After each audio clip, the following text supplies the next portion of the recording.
Mahigit 5,500 flood control project ang natapos na. Naglaan kami na napakalaking halaga. Umaabot ng halos 420 billion kung tutuusin.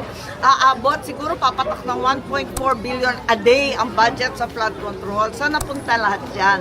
Yan ang masaklap. Kasi eto nga, nag-anunsyo ang ating Pangulo na 5,500 ang natapos na irigasyon. Saan kaya yon? Yun ang talagang Mahigit dapat natin 5,500 flood control project ang natapos na. Umpisa pa lamang ng tag-ulan. Ngayon pa lang, Hulyo pa lang to.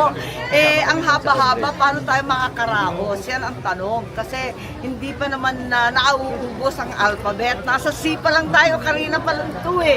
May kasunod daw, bukas makalawa, dindo naman. Ay nako, malayo pa ang hahakbangin. Sana naman makaraos tayong maigi. So yun. Sa pag-ikot niyo po, anong nakita ninyong kailangan pa?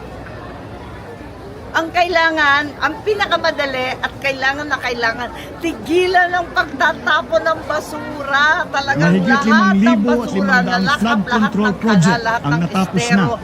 lahat ng drain. Sayang lang ang mga floodgate at kung ano-anong tinatayo, pati yung mga irigasyon, pati yung flood control, nababara ng ating basura.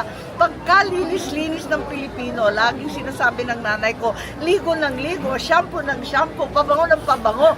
Ang linis sa katawan, bakit ang kalat-kalat sa kapaligiran? Yan ang ating tanong. Ang unang-unang pinakamadali yung basura. Mahigit 5,500 flood control project ang natapos na. O yun. Thank you.